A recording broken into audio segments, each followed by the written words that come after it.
Hey guys, as always, thanks for tuning in. Jay Helmsing here. This is going to be the wrap-up or the conclusion video for the comparison that I was doing on the Gen 5 Glock 19 and the M&P 2.0 Compact, which, as you guys noticed from the other videos, are very, very similar, both in form and function.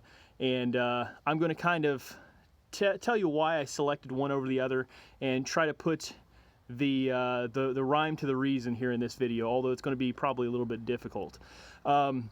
I will say, obviously, I did select one over the other that I prefer shooting, and it was obviously a very difficult process. Both guns at this point have about 2,500 rounds through them, and just for the record, neither one of them had a single issue, okay? So they're both, at least the ones that I have, are completely reliable. I had not a single light primer strike. I did not have a failure to feed. I didn't have even a bobble or a hiccup. With either of them, other than, you know, my own issues with the slides, you know, riding forward on the after the last round and so on, which I did end up remedying with some kind of home skills. But that is obviously on me as a shooter, just kind of holding that lever down with my hand. So that neither one of those pistols are going to get dinged for that. So overall functionality, completely rock solid either way. You're not going to go wrong with either one, okay? So with that said, I'll kind of give you a little bit of background, because the last thing I want to be known for is kind of being like a Glock fanboy or an M&P fanboy or sponsored by this or that or whatever. Right out of the box, I'm not sponsored by anybody. So, you know, all this, I pay for all this stuff myself. I load my ammunition myself. So, you know, I have there's no vested interest here. I don't own stock in either company. So these are going to be kind of as neutral as I can get comparing the two. With that said, I'm a human, and I do have certain, you know, history and background with either gun, and some of those biases probably came out in my testing. And I'll kind of give you a little bit of my background to begin with. I started shooting competitively with handguns in the early 2000s, and my first real gun that I practiced a lot with was a Gen 3 Glock 22. So with that said, some of these nuances, you know, the grip angle and this, that, and the other that some people have issues with, I probably didn't have those because I'm used to shooting Glocks. And, you know, with that said, there was a time period where I was just, you know, I was a Glock fanboy, and then I kind of came away from it. And now I'm a little more nebulous, where I really don't care so much about the brand name or whatever, as long as it's functional and it's something that I can shoot well and I find reliable. So with that said, on the M&P side, I did have some of the early M&P guns, and I kind of had you know, some sour experiences with them, as far as, you know, a few malfunctions here and there, failures to feed. The trigger wasn't my favorite, you know. So overall, I would say I probably have more of an alliance to the Glock side as far as, you know, hidden biases and things like that. And I've tried to tune any of that out and just give you guys a completely neutral review of this. But just kind of keep in mind, that's the background for, as far as I'm concerned, on either one of these guns as I tested them. So with that said, I'm going to show you the gun that I ended up carrying more often than the other. And what I had to do to select this gun is I basically quit looking at the guns subjectively, and I quit saying, you know, which one has this or which one doesn't have this, or which one's heavier, which one's, you know, more accurate or has a better aftermarket or whatever. And I basically just looked at it completely objectively, and I said, you know what, I'm going to just naturally gravitate to one of these guns or the other. I really don't care so much why that reason is. I'll try to figure that out later, but for now I would just kind of lay both pistols out in the morning. I'd say, which one are we going to go with today? And I did find that doing that, I was selecting one pistol more than the other. And I'll try to put, you know, that kind of reasoning into why I selected it, which I'm still, you know, kind of figuring out on my own. I kind of have some ideas and some reasons, but it's not anything subjective that I can say, yeah, absolutely, this is why I picked this gun. So with that said, I'll try to explain my reasoning and my rationale, and I'll show you right now what I've been carrying. And this has been checked clear, by the way. Yep, the old Glock 19 Gen 5 ended up winning out as far as what I actually carried day to day, okay? This gun, just like the Smith & Wesson 2.0, has been completely reliable. I've not had any issues at all with it. Matter of fact, I ended up putting the Terran parts in there because I put the Apex parts in my Smith & Wesson Compact, and I put the Terran Tactical parts in my Glock, and I ended up taking the Terran Tactical parts out. So as far as like the trigger is concerned and all that kind of stuff, I mean, it is a Glock trigger. It's not gonna have the feel of like, you know, an Apex Smith & Wesson or anything, but it shoots, and I don't know why. I don't know if it's the magic Tupperware touch or what, but you know, I was able, I've got to get the stock connector in here now. I've got even the stock safety plunger spring back in it, so that all the Terran parts came out. It's got a 25-cent trigger job, or, you know, connector polish or whatever, and all the parts in there are stock. And I can run this gun hard. I don't, like I say, I don't know if it's my background, my history, or whatever, how comfortable it is. But I can run this gun really hard and really well with stock parts. And so, you know, that kind of to me is a little bit of a nuance. That kind of to me, I guess, made me lean more toward carrying this just in case I have to use it in a defensive situation. It's set up pretty close to stock, you know, maybe some modifications here and there. And as you guys know, I don't really have any issues with modifying my gun, but obviously the closer I can keep it to stock, the less I have to explain away if I do have to use this in a defensive shooting of some kind. So, you know, heaven forbid that is the scenario, but this I've kept a lot closer to stock, and I've been able to be very accurate and very fast with this gun close to stock. And again, that's me, that's my experience. Your mileage may vary.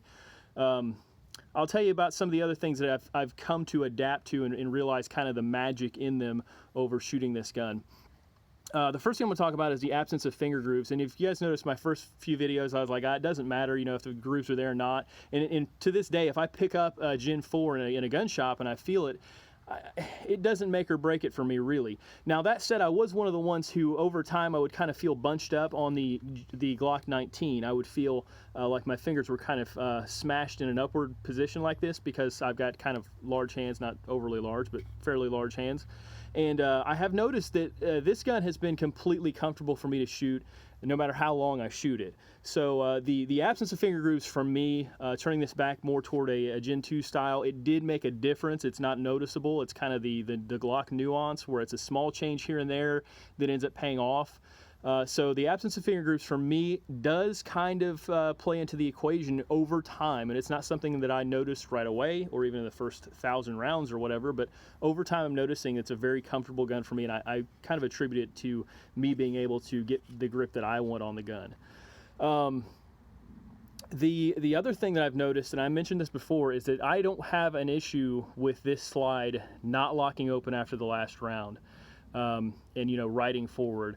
So again, I don't know why that is. I don't know if it's some changes that have been made internally, if it's more robust because it is an AMB setup at this time, but I've noticed that I don't have that curse that I used to have with Glock pistols. And I mean, I would be the type of dude who every single round it would go forward, and I would be so busy concentrating on moving my support hand this way or that way that I would, you know, forget the principles of sight alignment and stuff, and it would kind of play into my shooting. And on this one, I don't even think about it. I let her rip, and it's locking back completely fine for me. So it might have been something they remedied, might be something with the way I shoot, I don't know. But I did want to point that out. Something else that I ended up adapting to, as you guys can see here, is this beaver tail grip. And I tried a few different ones. I used to use the medium-sized grip, and I would get the top of my hand kind of filleted a little bit, just kind of nicked there. And I ended up putting on this beaver tail grip, and for me, the beaver tail grip has given me a lot more control and pointability with the gun. I know some people don't like them, but for me, that's kind of been one of the reasons I use it more than the other, is because when I can grab it and I get my webbing way up in there, I mean, I can do this blindfolded, you know, look in the other direction, running, whatever, and really get the webbing of my hand milked up there and have a consistent grip every time with the beaver tail. So something that I use, and it's made a bit of a difference for me. I guess it's kind of worth saying that, you know, Glock is one of the few that lets you have the option of beaver tail and no beaver tail. I shoot a lot of hammer guns as well that have beaver tails on them for, you know, hammer bite, and it might just be a preference of mine, but it is something that kind of played into the equation in the end. And I really can't stress enough the aftermarket for Glock. So I think that's kind of part of it too, is when I look at this gun and I think, you know, if I laid both of these guns down on the table and I thought, which one am I going to grab if I could only pick one gun for the rest of my life? You know, the aftermarket support of the Glock, and knowing that it's going to have parts out there available, and knowing that I can find magazines under every tree stump and things like that, are going to play into the equation.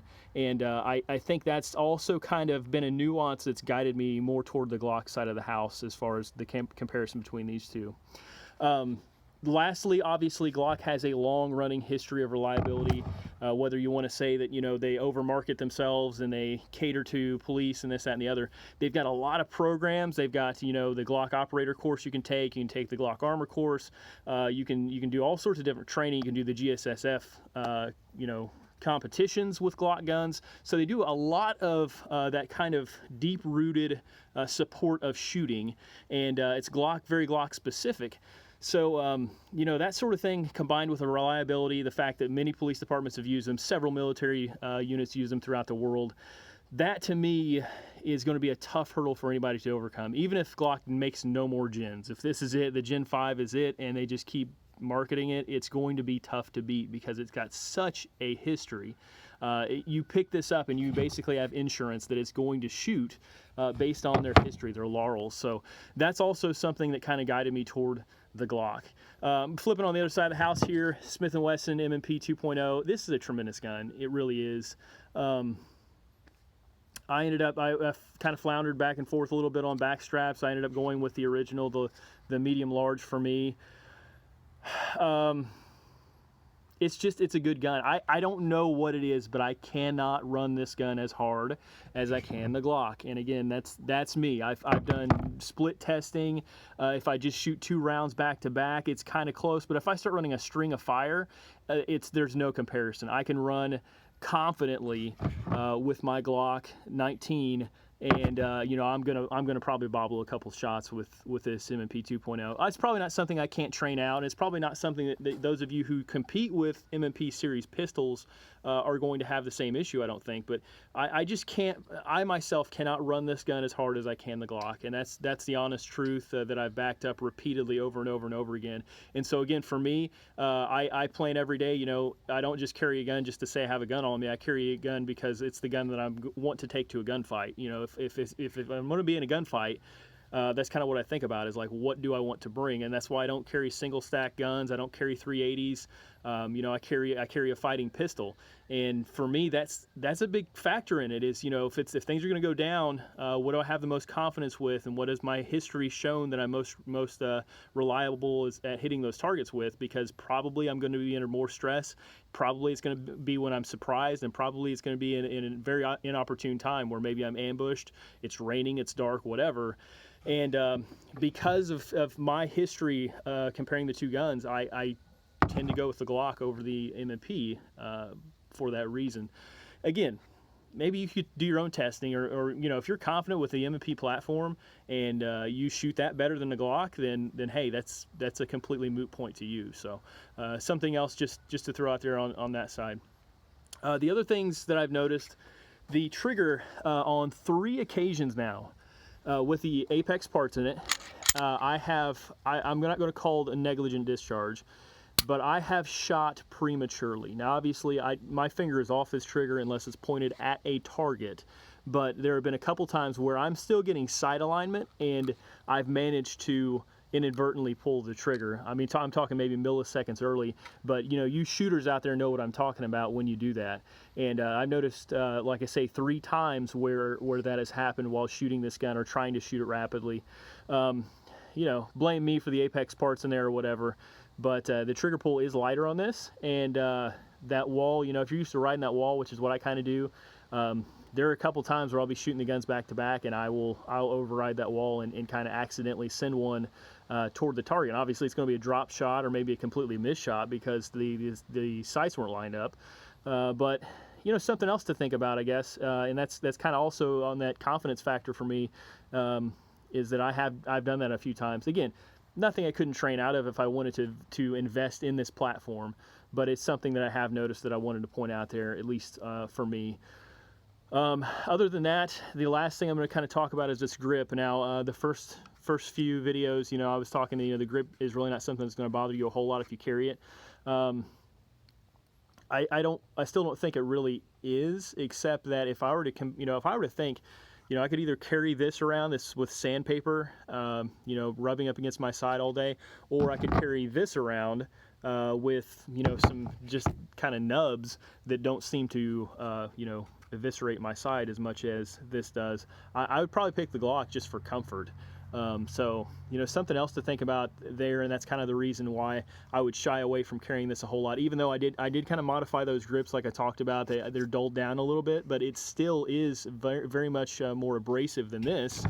And in my experience, my testing, there's not a difference in shooting the guns. Okay, so they're both rock solid in my hand, and I just don't feel like I gain enough from shooting this gun as I do from the difficulty and the pain in the rear that it can be to carry at times with this extremely textured grip. So, you know, and that's something I've kind of floundered on. That's almost a 180 change from when I got this out of the box. I was psyched about this grip, and I guess, you know, in real life, you know, if this is the only gun I had, I wouldn't notice it. But if you compare this and this, you know, this is a much more livable gun to have next to you all the time than this is. It's just what I've noticed with it. Other than that, those are pretty much it. I mean, those are the reasons why I picked the gun I did, and that's pretty much the presentation in a nutshell. I could go on and, you know, make this a 30-minute video about differences and my experience with each one and whatnot, but you know, the root of the matter is I picked the Glock 19 over the M&P 2.0. I'm not going to, you know, say definitively one is better than the other. I'm not going to do that. And I'm not going to say that one brand is better than the other. And, you know, something worth pointing out is the fact that, you know, this is an American-made gun, and I think that's really cool. And, you know, that says a lot. I mean, you got some people out there that are carrying this just because it's American and because it flat out, you know, will compete with this. And I think what it's going to come down to, and, you know, it's kind of a factor for me, but at the same time, when I'm picking a gun to defend my life with, or the life of my family, or, you know, I'm a law enforcement officer, maybe people I don't even know, when I'm picking that gun, it's got to be the best I can pick, the best I can afford, and the best, most confident gun that I can carry. And for me, the M&P 2.0 Compact is a direct competitor to the Gen 5 Glock 19. Direct competitor. There is nothing I've noticed this gun do better than the standby Glock 19. There just isn't a reason for me to switch platforms, for me to invest myself in the different grip angle, for me to invest myself in a different company, for me, because, you know, the reason I gave you before, I've just noticed myself shooting better overall with a Glock, and that says a lot. These are just minuscule differences, because I shoot very well with this gun. It's no slouch. It's accurate. It's reliable. It is. You'll be happy with that gun if you buy it. So, again, I hope I'm not going on rambling, but just kind of want to, you know, put out those reasons for the ones still watching as to why I picked the Glock 19 over the M&P 2.0. And, you know, this has not been without the, you know, teething pains and growing pains and things of, you know, having to modify the magwell a little bit and whatnot. So neither one of them are perfect. But again, to recap, this is a direct competitor to the Glock 19. It is not king of the hill, and I would say that pretty much about any compact gun that I've seen. There's just not one out there that you can be like, man, that is the ultimate gun. I think we've got just a whole bunch of guns right now that are side by side, and we're going to have to be the ones to choose and pick which one is better for us and why, whether that's price or whatnot, or, you know, where they're made. So just some things to think about. I appreciate you guys watching. Keep tuning in, keep liking, keep subscribing, keep sharing these videos, and I'm going to keep coming at you with some new content. Have a great day, guys.